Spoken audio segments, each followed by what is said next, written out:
There we go. Hi, Gigi. My name is Lacey. I work with Fresno County Behavioral Health, and I want to welcome you to the interview for our Black History Month. I want to thank you so much for taking part of this and enjoying this with us or whatnot. So I want to ask you a few questions, but first off, let you tell everybody about yourself. Gigi, go ahead. Okay. Well, first of all, I want to say I really appreciate, I see this as an honor to even be invited, that I carry some type of prominence in the African American community around mental health, where Fresno County, one of the counties I've done work in the past, has sought me out to do this. And I hope that I will deliver in a way that honors this invitation. I'll say that I am now currently the executive director for the National Alliance on Mental Illness in Contra Costa County, but I got connected with Fresno County and other counties across the state when I served in the role of the Ethnic Services Manager, Cultural Competency Coordinator for Alameda County Behavioral Health. All ethnic services managers are pretty much charged with making sure the services, behavioral health services, so mental health and substance use services, are fair and equitable for all communities.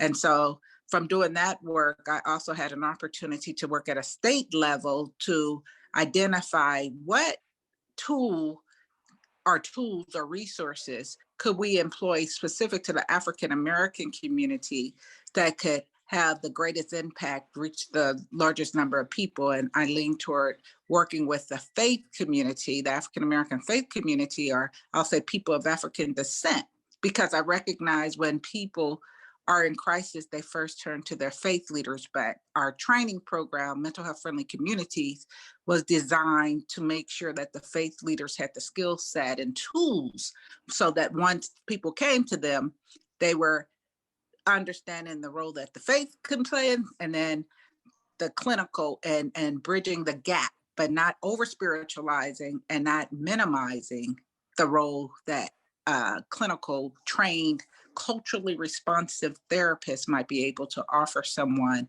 when dealing with mental health challenges. Nice. That is excellent. Oh, wow. Okay. So, on that note, what are some important issues for the African Americans in behavioral health today that we probably don't see or probably nobody else see that we know about? Yeah. When our former First Lady, Michelle Obama, spoke to the fact that she was probably living with a low level of depression because of COVID-19, I think that went a long way in reducing stigma and discrimination. Whenever you have a person in a high profile position speak to normalize the conversation around mental illness, it goes a long way, because in our culture, we've been taught to leave everything in the home, not talk about it, and it does not serve us well. So with COVID-19, if statistics are now that 1 in 4 individuals are impacted by mental illness, uh, that doesn't mean that it is not hitting our community, meaning the African American community. If it's 1 in 4, and you look at our history in this country, and you look at trauma and what sets a person up for being more environmentally impacted, then you got to kind of understand that the numbers may be higher in our community. Even though we're resilient people, we are hit because of racial disparities with a lot more to deal with from day to day. So anytime there's any kind of health risk, we need to pay attention with it. So with COVID-19, we need to understand that there's this common saying, when America has a cold, we have pneumonia. Well, we can kind of agree that almost literally America has pneumonia. So that means African Americans are on life support. Oh, yeah. The folks that we are working with now and lending support to, that call for our assistance at NAMI Contra Costa County, are individuals that have never had issues with mental health, or their children have never had. So now we have another layer, and as African Americans, we have to pay attention to that. Some of what, as I said earlier, was our protective factors. We deal with a lot through the week. So we were able to go into a safe place on Sunday and kind of unload some of that and see friendly smiles and faces, Right. and have people reaffirm you, especially if you are someone like me who feels like the work you're doing is an assignment from God. You were able to go back in there and hear some worship music, get a good word, Oh, and yeah. be charged up to maybe about Wednesday. Then you need to jump on your Bible study and get refueled again. And then you can make it through Sunday. Now that we don't have that, we do need to now look at other opportunities to keep us mentally well. And so, you might not be able to go into church, but you can cut on some Kurt Franklin or some of those gospel songs to feel better. We need to get up, we need to get dressed, because there's studies that show that connection with purpose is important. So laying around in the bed is not going to be helpful. When the sun is out, open up the blinds, get your vitamin D, eat health, get out in nature, take your walks. We just have to be more intentional now to stay mentally balanced. And so COVID, of course, is one of the major impacts on our community, especially if you're, addressing the news and the issue on the disparity and the impact in our history in this country that would put us in a place of not as being comfortable with getting the vaccine. But I want to make sure I tell people now, if you know someone who's had COVID or been impacted by it, you got COVID on this side and you got something that could help you on the other side with the vaccine. Let's use our privilege to go get the vaccine. Dispel all of the stereotypes and gone and the myths and all of the things that will separate from getting well. This is no time to be playing around. And I say this, my sister is a respiratory therapist, and she sees, in a country that, we're less than 15% of the population. In California, we're less than 6%. How COVID is devastating our community. We have to arm ourselves with all the tools we need to stay well and resilient. So I did mention COVID. I'm also going to have to mention the social unrest. So what happened on January the 6th definitely, influenced a lot of African Americans, or reaffirmed the fact that we're not always as valued. We take daily assault from this country because of not being embraced and valued as much. So we made history with African, dual African and Asian vice president, and a person who's older and someone who seemed to be compassionate. But we've had progressive individual in the office before. Still, not much has happened that have influenced better outcomes for African Americans. So, my thing is stay prayerful and hope that, one day we could have someone who was birthed by full African American. That's right. In this country. But even more important, I told people also the mental health agenda had not really been advanced by any administration as well as it could be as well. So I'm gonna pray. And you shouldn't have to have people who are personally impacted by something. If mental illness is in fact in 1 in 4 families, then you should have it's a social justice issue. You should have some attention. So we got some executive orders that came out. One was prison reform and not, utilizing private prisons. So hopefully that it wasn't a direct improvement for African Americans, but it did because so many African Americans are incarcerated, it will hopefully benefit African Americans. So, if when a Black mom gives birth to a Black child and then have to deal with them being incarcerated, that's a whole community issue. Most Black moms don't sleep a restful night once their kids hit us. I'm going to say dads too, but mama. That's right. It's that mama and a praying grandma that keeps our community all sustained. So I think in this year and the past year, people were starting to finally realize just the significant role African American women play at the backbone of this country. That we're always at the fence, we're always at the gate, doing what we need to do to shore up our community. So our mental health in the African American community, here's a time where we have to be diligent and not lose focus and continue using those strategies that have sustained us around our wellness. So some of the work that I'm doing is around COVID-19 and education, but I'm also addressing supporting those who are unsheltered because when Mm, the county looked across the system and said, oh, we might need to put in the governor's program, the key program that allowed individuals to put in hotels. I don't know where all the Black folks were in my county, but somehow or other, they must have been out of the shelter that day. Get a lot of the keys. So oh my goodness. started to leave no one behind. And I mean, the reality is most people who are unsheltered, long-term, chronically unsheltered, and sleep under the stars, they do live with mental illness, but it likely Do. is masked by substance abuse. So if you're a young person and you're hearing voices and you're not understanding what's going on with you, Mhm. you might drink, you might smoke marijuana, you might do some of that stuff. And then you come in conflict with your family members that don't realize it's masking. And Right. then you burn bridges, you can't live at home, and you take to the streets, and because you're in the street you're using more.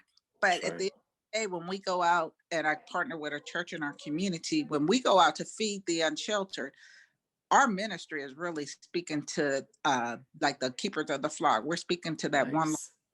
who've lost their way. And often the way that they've lost is because they're unmedicated and need mental health support. They're untreated for a mental health challenge. So that's a priority, you know, for me and my mission and my assignment from God to make sure that we're training faith leaders to identify it, because when the church is closed, they closed up the programs for feeding, they closed up the program for offering support. We're not supposed to be there. So we have to go and find them and follow, our Great Commission.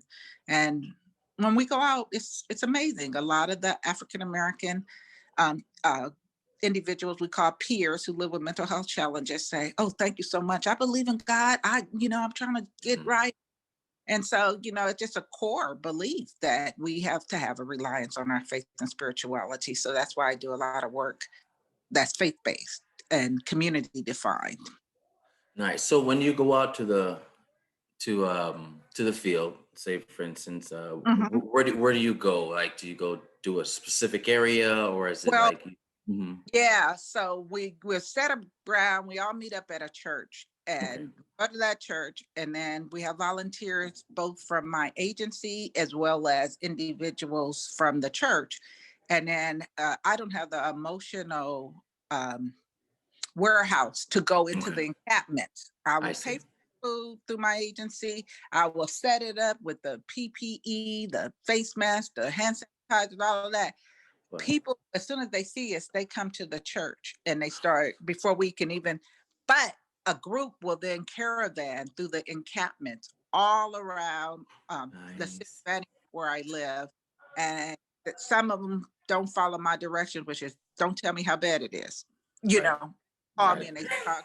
I see the tears when they come back. And I know the lane that I have to walk in, which is in order for me to be, take care of myself, I have to know, you know, where I can, support, and where I can support it on the back end. And all of us have our different talents and skills, but everyone can do something, Right. So Mhm. packing the lunches is something that I can do. Going out and actually handing them, no, my whole house would be filled up with people because that disconnect thing, the story would get to me after being in this field for so long, and me knowing why a person is possibly there because of mental health challenges.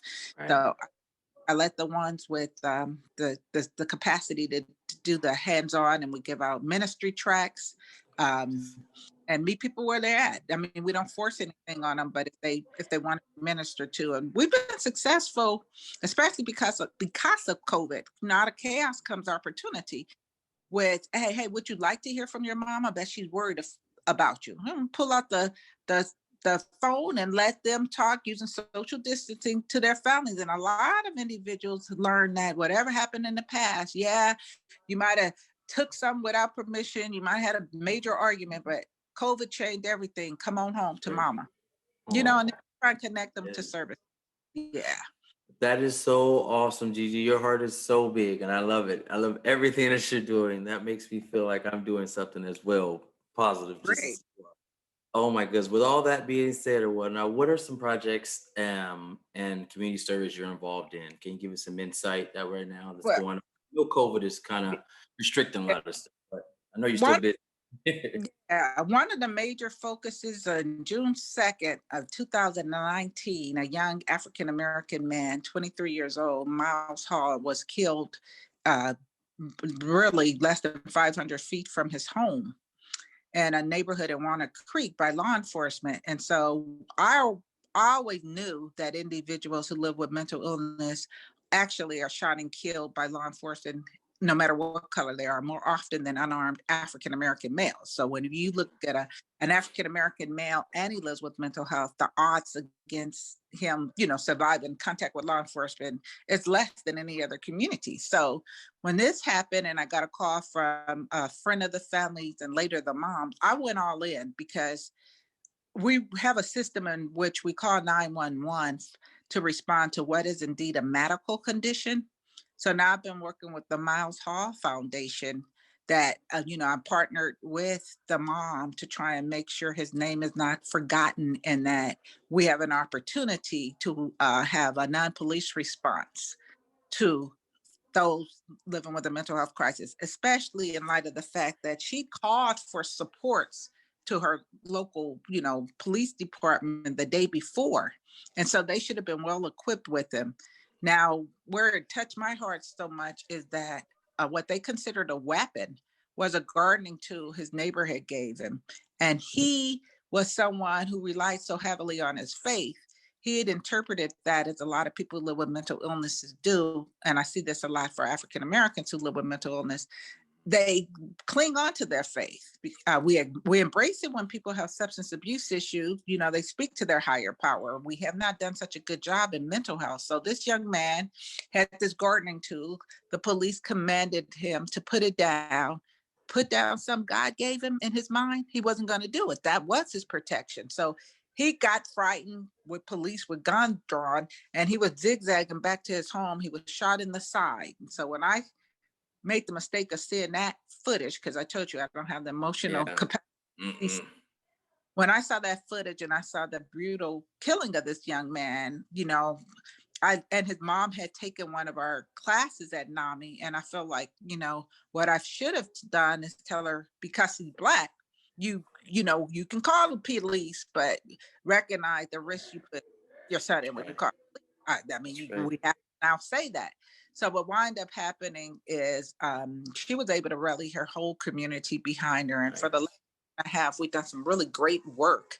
As a matter of fact, here in the county of Contra Costa County, I get a proclamation. I used to just do Mental Health Awareness Week and get a proclamation, but now we do a day of remembrance as well for his birthday. And this is the second year, and they already got it approved. I go to the mayor's meeting and I introduce it to all the other 18 cities outside of mine, which is going to do it already. And I'm urging them to also do it. And I think they will. And, we can't just look at George Floyd and others who were killed. Some of this is happening in our own backyard. So we need to honor the people. And it happens more often. Like I'll hear about it. Doesn't mean it hits the media. If it's not on video camera, make it to the media.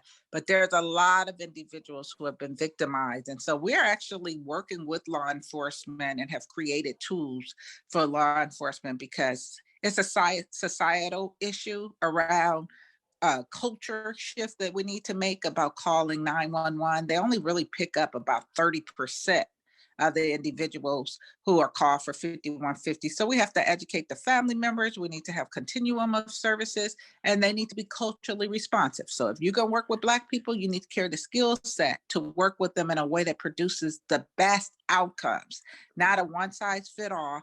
The word evidence-based practice scares me because it frightens me because they're usually not normed with African Americans in mind. Then you try and put that approach on like trauma-informed care, and you exclude faith and spirituality as a tool that you can, employ. And then you wonder why the outcomes are so horrible. There's no reason why in every county in the state, African Americans, despite their population, wind up having the highest number of people in the criminal justice mental health system. That's everywhere.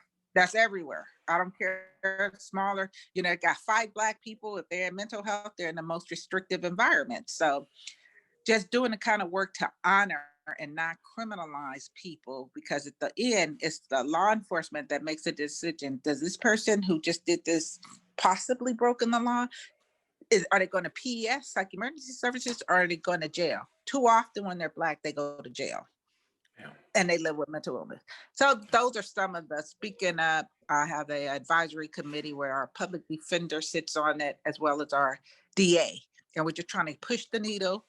And then I do a lot of advocacy for family members, African-American family members who have criminal justice involved youth and adults. But I, I like prevention services. So I try to give them, I carry the youth one because they have so much promise. And I see there's a lot of divergent programs, but our community are not aware of some of the opportunities that are there. So just kind of, making a connection. I mean, sometimes some people, when my name come up in this county, you know, they don't like me. I speak out. But I tell you what, I'm respected, and what they don't like is the God in me telling me what to do, because I don't make a move without Him. So I Right. feel pretty comfortable, and and still, wanting my light shine the way a Christian woman should. But yeah, if you're someone who want to keep things just the way they are, then you're not gonna embrace Gigi No. Crowder, because Gigi Crowder is gonna demand respect and demand better services for our community, the African American community. I think if you start from a public health point of view, you start with the community that has the worst disparities and the struggling the most, and you find solutions for them, everyone benefits. So why wouldn't you start there and everyone else be able to glean from what you learn from there? So just really passionate about advancing efforts and reminding people that Black minds matter too. Well put, Gigi. That was so awesome. Oh my goodness, yes. You sound like you're not done yet. You're not finished. You got a lot to do. Yeah.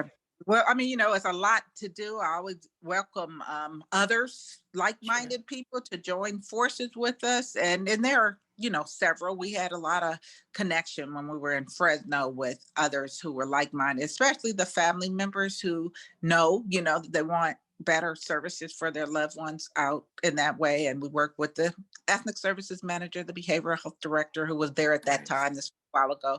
And just the fact that you're doing this, and I know, Ahmad, and he's gonna you know, ensure that the services are fair and equitable. He's one of the when I was ethnic service manager, he was one I could really relate well to. So I'm Awesome. pleased to from you all this year. Awesome. That is so good. Well, Gigi, that is all the questions I have. But you know what? I do have some things maybe you should clarify for me. I got Okay. four things you should know about Gigi. Let me see. She was inducted into the Alameda County Women's Hall of Fame in 2002. Yeah, Nice. for jobs. That's before I started getting into the equity work. I was Okay. just focused on the end of helping individuals who live with psychiatric disabilities gain employment. I think when a person connects with their purpose, it's really important. So I was meaningful employment. If you have a master's degree and live with mental illness, you should not be shopping lettuce. Let's try and find you a job that aligns up with your education. So that's Right. why I was recognized for in Alameda County. Yes. That is And then, awesome. yeah, I'm the mother of twin boys. I think I'm proud of Oh, that. yes. Struggled for a while and then had my sons, and they bring joy to my life now. Let me say, I said now. And Now. I'm living alone. I'm an empty nester. But when they come to visit now, I think they appreciate me a little bit more, and I Just a certainly few. miss them now. Yeah. Oh, okay. What about, they say that something about you love fashion. You buy designer handbags and clothes and leather jackets. Uh, Speak. Look, you want to take a look at that? That's the beginning. I design closet, but my other closet is in my master bedroom. And I was just literally this morning, because I got some flooring put in there. I was, going through, I don't wear this. I got to give it away. I don't go to, I got a pile of two things so far. It's like, and I've told myself, it's when you do this kind of work. I mean, Yeah. if scripturally, I read the Bible at the beginning of the year. And I love when I get to the part about Solomon, because he asked for wisdom and God gave him things. And in Exodus, God is so particular about how he wants the robe that Aaron's gonna wear to look. I'm giving Mhm. myself permission to be okay with my fashion and my Yes. obsession, because God was very detailed about that. And so I'm not making any apologies about how I would like to present to the world with my fashion. I Yes. got validated for that, you know? Nice. I love it. Oh, okay. And before COVID, they said you hit the gym 6 a.m. to do your. Yeah, Are you serious? What? confession here. I'm I'm gonna be so happy to get back in church.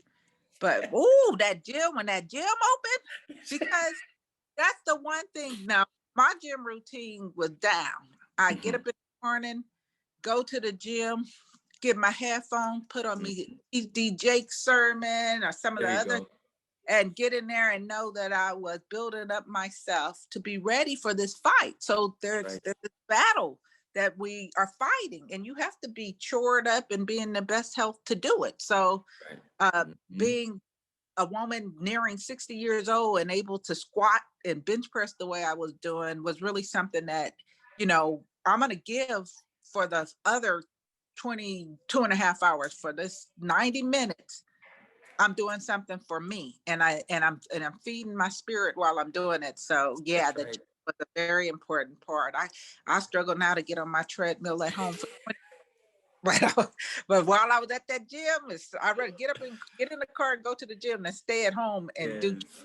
the walking. So uh, psychologically, we all struggle with something. Oh my goodness. I hear you. I hear you. That is nice. 60 years old. Oh my goodness. There's no excuses. There's Almost 2 more no years. okay. There's I'm no excuses. Oh my celebrating goodness. birthdays. So this year I celebrate Yes. the 30th anniversary of my 28th birthday. So math.